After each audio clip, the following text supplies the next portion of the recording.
Hey there, it's Casey. I'm here with TaxSaleAcademy.com and welcome to this week's quick tax sale tip video. The summary of this week's tip is a little bit generic. Stop buying tax sale junk.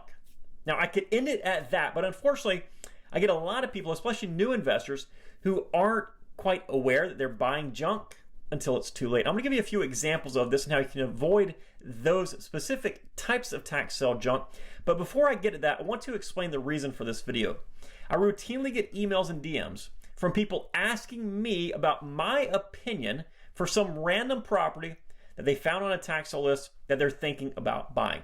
Now, first off, and I try to say this as politely as possible, please understand, I am not in the business of researching properties for other people. If I did that, I'd be researching properties forever for everybody because I get so many requests. I literally have produced hundreds of hours of training videos and materials teaching you exactly how to do this, so please review those materials. I also simply don't have the time to research properties for others, not to mention that to make an educated suggestion about a specific property would require I invest a significant amount of time into learning about the area, the market, the ordinances, the laws, the property, if I'm not already actively investing there. Again, this is all stuff that I teach you how to do. It goes back to the old analogy of giving a man a fish and he eats for a day, teaching a man to fish and he's going to eat for a lifetime. But regardless, people do still ask for my opinions. Now, a lot of times I'll take one look at the email or DM and without any additional research whatsoever, I'm able to know immediately they should not be purchasing what they're thinking about buying. So let's go over a few of these immediate red flags that I see pop up from time to time. The first one is the last remaining lot. So if you come across a lot in a subdivision and everywhere around it for miles and miles is fully developed with homes, especially older homes, and you see one lot, you likely have some issue of some sort. There's a reason that lot was never developed. Maybe it's a drainage or water retention area, even if there's no water in it. Maybe it's an unbuildable conservation easement. I've seen lots of those sold over the years.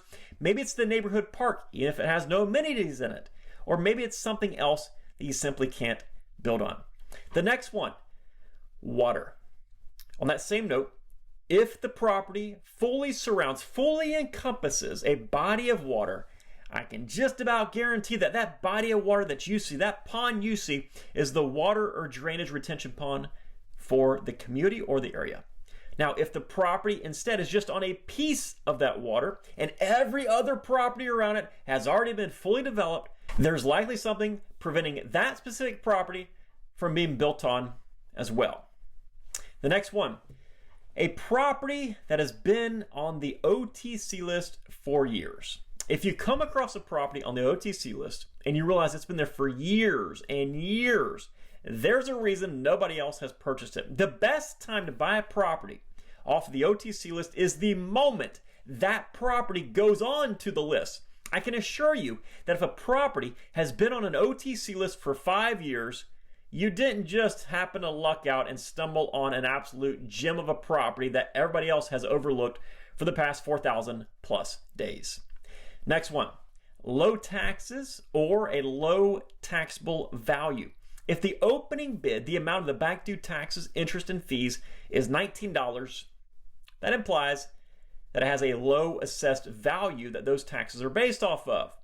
A low assessed value outside of a no reserve type sale that maybe is $100, $200, perhaps even less than $1,000 indicates that the tax assessor thinks that property is not worth a whole lot of money. And more often than not, that tax assessor has been assessing real estate in that area for years and years and years, and they know what they're doing. The next one is an air condo. If you're pulling up a property and you notice that it is in a building that doesn't exist, or you notice it's a condo or townhouse and it is in the middle of a whole bunch of other parcels and they're all attached, but there's nothing else there, it's just vacant land that was never developed, good luck to you. Because when you buy that unit, you don't own anything except for the air and the tax bill. So in order to develop it, you would have to abide by the developer agreement with the city, which likely requires certain construction parameters be met. Naturally, if you buy every single unit there and you're extremely well capitalized, it could work, but one undeveloped lot, one undeveloped unit in the middle of a building that doesn't exist, you probably want to skip it. There you have it. There's a few little red flags that tend to pop up extremely fast when looking at these tax sale lists. In my opinion, these are all going to be what I consider tax sale junk properties, and you're going to want to skip them. Now, these properties are in fact available for taxes for a very, very good reason. Nobody else on earth wants to buy them, and I highly suggest you don't either. Obviously, there are many other factors that you need to take into consideration when you do your research, but with a little bit of effort, these can easily be applied to help you quickly filter out those properties when you begin your tax sale research, which in turn makes you a more efficient researcher, which allows you to look at more properties being sold and increase your bottom line. Hope this helps. If you are interested in learning more about buying, selling, and profiting from tax defaulted real estate, including tax liens and tax deeds, be sure to check all the links in today's video description, including the link to grab this book right here, Tax Sale Playbook. I bought the book for you. Just cover the nominal shipping costs of less than $5 in the US to get it from our warehouse to your front door. I would love for you to have the opportunity to read it. I'll see you next time. Take care. Bye-bye.